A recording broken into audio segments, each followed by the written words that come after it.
ថ្ងៃនេះខ្ញុំមកតបខមមិនជូនបងប្រុសខាងលើអ្នកគ្រូលើកបញ្ហាផាត់ក្បត់ចុះអ្នកមិនផាត់ក្បត់គួរធ្វើម៉េចខ្ញុំសូមអរគុណសម្រាប់បងប្រុសខាងលើដែលគាត់លើកសំណួរនឹងមកខ្ញុំគិតថាគាត់ល្អមែនទែនពីព្រោះអីគាត់ជាបរិសម្នាក់ដែលគាត់ចង់បានគ្រួសារមួយដែលល្អ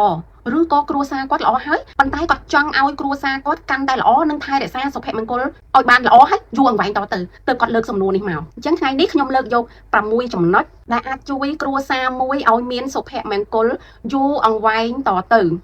ទី1គឺមិនលាក់បាំងហើយត្រូវស្មោះស្ម័គ្រស្មោះត្រង់ជាមួយនឹងគ្រួសារមិនកុហកលាក់បាំងគ្នានៅក្នុងគ្រួសារស្មោះត្រង់យល់ពីអារម្មណ៍គ្នាទៅវិញទៅមកដឹងអំពីការលំបាកដឹងអំពីតម្រូវការនៅក្នុងគ្រួសារសំខាន់បំផុតបើមានបញ្ហាតូចត្រូវដោះស្រាយជាមួយគ្នាដោយសន្តិវិធីដោយប្រើដួងចិត្តនិងក្តីស្រឡាញ់អស់ពីបេះដូងដើម្បីទប់ស្កាត់កុំឲ្យមានបញ្ហារីកធំនៅក្នុងគ្រួសារគេហៅថាវិវត្តទៅជាបញ្ហាមហារីកនៃទំនាស់នៅក្នុងគ្រួសារអញ្ចឹងទប់ស្កាត់កុំឲ្យមានបញ្ហានឹងកើតឡើងទី2បង្កើតពេលវេលាល្អៗជាមួយគ្នានេះគឺពេលវេលាដែលមានគុណភាពកុំរក្សាអារម្មណ៍អវិជ្ជមាននៅក្នុងគ្រួសារច្រើនពេករឿងអវិជ្ជមានអារម្មណ៍ដែលអវិជ្ជមានព្យាយាមដោះលែងបលែងចោលទៅឲ្យវាទៅរក្សាទុកនៅអារម្មណ៍ល្អៗនិងអនុស្សាវរីយ៍ល្អៗដែលយើងមានជាមួយគ្នានៅក្នុងគ្រួសារមិនមែនត្រឹមតែរក្សាទេហើយបង្កើតអនុស្សាវរីយ៍ល្អៗជារៀងរាល់ថ្ងៃជាមួយនឹងគ្នាស្ដាប់និងទទួលយកចំណុចខុសៗគ្នាមានន័យថាដៃគូជីវិតរបស់យើងមានចំណុចល្អនិងមានចំណុចដែលគាត់មិនទាន់ធ្វើបានល្អឬក៏ខុសពីយើងឬក៏លក្ខណៈសម្បត្តិរបស់គាត់គឺខុសពីយើងត្រូវទទួលយកហើយនឹងគោរពគុណតម្លៃនិងលក្ខណៈផ្សេងៗគ្នារបស់គាត់នឹងហើយរៀនរស់នៅជាមួយគ្នាដោយសន្តិភាពដោយសុខសាន្តហើយនៅពេលដែលយើងរីករាយជាមួយគ្នារាល់ថ្ងៃអារម្មណ៍ល្អជាមួយគ្នារាល់ថ្ងៃអាការសន្ទនាឬការជជែកឬការនិយាយគ្នានឹងវាកើនឡើងហើយនៅពេលដែលជជែកនៅពេលដែលនិយាយគ្នានៅពេលដែលសន្ទនាគ្នាគឺចិត្តយើងរីករាយពីព្រោះអីយើងមានក្តីស្រឡាញ់នៅក្នុងហ្នឹងយើងមានការគោរពនិងការឲ្យតម្លៃហើយការជជែកទាំងនោះខ្លាយទៅជាអនុស្សាវរីយ៍ដែលល្អហើយមានតម្លៃនៅក្នុងជីវិតគ្រួសារយើងតែកុំហាជជែកឆ្លោះឬហាជជែកតោះខឹងឬក៏ម្នាក់និយាយអីមកខឹងអាហ្នឹងវាទៅជាអនុស្សាវរីយ៍អត់ល្អទេអញ្ចឹងវាអាចនឹងកើតមានតែកុំឲ្យមានច្រើនពេកទី3ផ្ដល់ការគោរពនិងដឹងគុណដល់ដៃគូជីវិតសំខាន់បំផុតនៅក្នុងគ្រួសារវាជាគុណតម្លៃនៃជីវិតគ្រួសារមួយសរសើរគាត់រាល់ថ្ងៃនៅអ្វីដែលគាត់ធ្វើបានល្អឬអ្វីដែលគាត់ធ្វើបានទោះមិនល្អក៏ដោយតែគាត់អាចធ្វើបានត្រូវសរសើរគាត់ដែរឬក៏គាត់ព្យាយាមធ្វើដែរតែវាមិនបានល្អឬមិនបានសម្រេចក៏យើងត្រូវសរសើរដែរអរគុណគាត់ទោះគាត់ធ្វើល្អសម្រាប់យើងឬក្រុមគ្រួសារបានតិចតួចឬច្រើនគឺត្រូវតែអរគុណជាចាំបាច់ហើយអរគុណជារៀងរាល់ថ្ងៃពីព្រោះអីការអរគុណនិងការសរសើរដល់ដៃគូជីវិតរបស់យើងវាប្រៀបដូចជាវីតាមីនមួយយ៉ាងដែលអាចជួយពង្រឹងភាពស៊ាំនៅក្នុងគ្រួសារយើងឲ្យរឹងមាំនិងមានសុភមង្គលស្ថិតស្ថេររហូតតទៅទី4ដាក់ដែនកំណត់ខ្លួនឯងទាក់ទងនឹងការជួបជុំមិត្តភ័ក្តិនៅខាងក្រៅផ្ទះតើយើងនេះគួរតែជួបជុំមិត្តភ័ក្តិនៅខាងក្រៅក្នុងកម្រិតណាដែលវាមិនប៉ះពាល់ដល់ទំនាក់ទំនងគ្រួសារដែលត្រូវប្រកាសថាទំនាក់ទំនងមិត្តភ័ក្តិរបស់យើងនៅខាងក្រៅផ្ទះហ្នឹងគឺត្រូវបានផ្ដល់តម្លៃមកឲ្យគ្រួសារនិងមិនបំពេញដល់ដៃគូជីវិតដែលឈឺចាប់នៅផ្ទះកំឡុងពេលដែលយើងសប្បាយជួបជុំមិត្តភ័ក្តិនៅខាងក្រៅហើយមួយទៀតត្រូវកំណត់ឲ្យច្បាស់នៅទំនាក់ទំនងជាមួយមិត្តភ័ក្តិដែលមានភេទផ្ទុយគ្នាពីយើងមានន័យថាបើជាប្តីសូមប្រយ័ត្នក្នុងការដែលទំនាក់ទំនងជាមួយនឹងមិត្តភ័ក្តិផ្ទាល់ខ្លួនរបស់យើងដែលជាមនុស្សស្រីនៅខាងក្រៅតើយើងគួរតែដាក់ដែនកំណត់ថាទំនាក់ទំនងយើងជិតស្និទ្ធនៅក្នុងកម្រិតណាបើយើងជាប្រពន្ធតើយើងគួរតែកម្រិតនៃទំនាក់ទំនងរបស់យើងនឹងជាមួយមិត្តភ័ក្តិនៅខាងក្រៅដែលជាមនុស្សប្រុសតើយើងគួរតែកំណត់នៃការទំនាក់ទំនងនឹងនៅក្នុងកម្រិតណាហើយកម្រិតនៃការទំនាក់ទំនងនឹងត្រូវច្បាស់លាស់ជាមួយមិត្តភ័ក្តិខាងក្រៅដែលមានភេទផ្ទុយគ្នាពីយើងណាច្បាស់លាស់ហើយតម្លាភាពគឺមានន័យថាมันមានអាថ៌កំបាំងប្តីឬប្រពន្ធរបស់យើងនឹងគាត់ដឹងច្បាស់អំពីទំនាក់ទំនងរបស់យើងនិងមិត្តភ័ក្តិខាងក្រៅនោះដែរតើយើងទំនាក់ទំនងក្នុងការងារផ្ទាល់ខ្លួនឬក៏ការទំនាក់ទំនងនៅក្នុងសង្គមការរក្សាមិត្តភាពដើម្បីជួយផ្លូវចិត្តឬក៏បង្កើតទំនាក់ទំនងមិត្តភាពជាគ្រួសារនិងគ្រួសារឬក៏បុគ្គលផ្ទាល់ខ្លួនมันមានអាថ៌កំបាំងសំខាន់យើងរាប់អានបានសម្រាប់មិត្តភ័ក្តិដែលមានភេទផ្ទុយគ្នាប៉ុន្តែសូមកុំមានអាថ៌កំបាំងឬក៏ការលាក់លៀមណាពីព្រោះអីជៀសវាងការយល់ច្រឡំភ្នែកអ្នកដតីមើលមក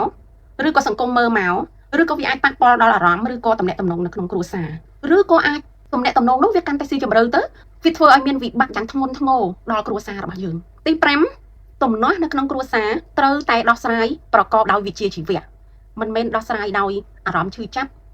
ឬអារម្មណ៍ខឹងទី1ត្រូវទទួលស្គាល់ថា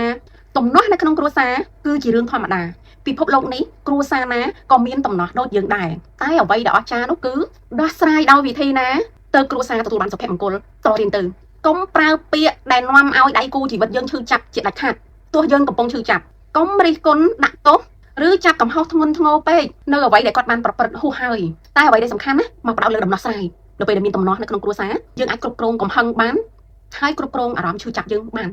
មិនមែនបាត់ឈឺចាប់មិនមែនបាត់ខឹងទេតែដោះស្រាយនៅពេលដែលយើងអាចគ្រប់គ្រងបានកំឡុងពេលដែលយើងមានកំហឹងខ្លាំងយើងគ្រប់គ្រងអត់បានកំឡុងពេលដែលយើងឈឺចាប់ខ្លាំងយើងគ្រប់គ្រងអត់បានហើយយើងទៅដោះស្រាយពេលហ្នឹងយើងបាត់បង់វិជ្ជាជីវៈហើយជំនាញនៃការដោះស្រាយដំណោះហ្នឹងគឺយើងបាត់បង់ហើយព្រោះអីអ្នកណាក៏ដូចអ្នកណាដែរតែកំពុងពេលខឹងហ្នឹងនិយាយអីមិនបានល្អឬមិនបានត្រូវទេពីព្រោះអីកំហឹងជាអ្នកដឹកនាំយើងឬក៏ពេលដែលយើងនិយាយដោយអារម្មណ៍ឈឺចាប់គឺការឈឺចាប់ជាអ្នកដឹកនាំអារម្មណ៍យើងអញ្ចឹងដើម្បីឲ្យមានសុភមង្គលនៅក្នុងគ្រួសារឬជោគជ័យនៅក្នុងជីវិតគ្រួសារត្រូវដោះស្រាយដំណោះដែលប្រកបដោយវិជ្ជាជីវៈនៅពេលដែលអារម្មណ៍យើងគ្រប់គ្រងបានកំហឹងគ្រប់គ្រងបានការឈឺចាប់យើងអាចគ្រប់គ្រងបានយើងនិយាយដោយបដោតមកលើដំណោះស្រាយតើយើងគួរដោះស្រាយមិនហើយបន្ទាប់មកយើងរៀបផែនការយ៉ាងម៉េចបន្តទៀតសម្រាប់គ្រួសារយើងប៉ុន្តែពេលខ្លះពាក្យថាប្តីប្រពន្ធយើងអត់មានអ្នកណាមានអំណាចលើអ្នកណាអញ្ចឹងអាការដោះស្រាយដំណោះហ្នឹងពេលខ្លះវាអត់ជោគជ័យទេអញ្ចឹងកុំប្រឡែងគ្រួសារចោលទៅរកអ្នកប្រឹក្សាក្រុមគ្រួសារចាស់ទុំសាច់ញាតិឬក៏មនុស្សចាស់ដែលមានបទពិសោធន៍ច្រើនជាងយើងនៅពេលដែលនិយាយទៅគាត់យល់ពីព្រោះគាត់ធ្លាប់ឆ្លងកាត់ហើយត្រូវចាំបុគ្គលដែលយើងទៅរកនោះគឺជាបុគ្គលដែលមានបំណងផ្សះផ្សាគ្រួសារយើងកុំទៅរកបុគ្គលណាដែលមានបំណងបំបែកបំបាក់យើងឬក៏គាត់មិនមានបំណងបំបែកបំបាក់ប៉ុន្តែគាត់អត់មានវិជ្ជាជីវៈដល់ពេលនិយាយមកវាធ្វើឲ្យគ្រួសារយើងកាន់តែបែកបាក់ហើយសំខាន់បំផុតទៀតកុំស្វែងរកអ្នកទី3មកជំនួសភរិយាឬក៏ស្វាមីរបស់យើងបើយើងទៅស្វែងរកអ្នកទី3មកជំនួសប្រៀបដូចជាយើងទិញសាំងយកមកចាក់ក្នុងគ្រួសារយើងហើយ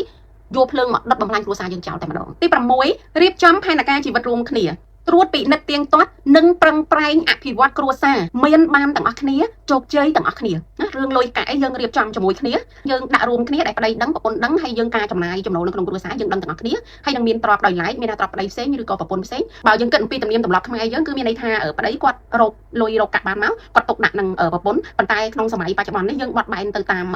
សម័យកាលមានន័យថាមនុស្សប្រុសគាត់ធ្វើការហើយប៉ុន្តែគាត់ត្រូវការរកចំណូលខាងក្រៅផ្ទាល់ខ្លួនគាត់យកទៅវិនិយោគឬគាត់ទៅរកស៊ីហើយពេលខ្លះតម្លៃមនុស្សប្រុសត្រូវមានលុយកាក់ជាប់ខ្លួនអីចឹងណាអញ្ចឹងមានន័យថា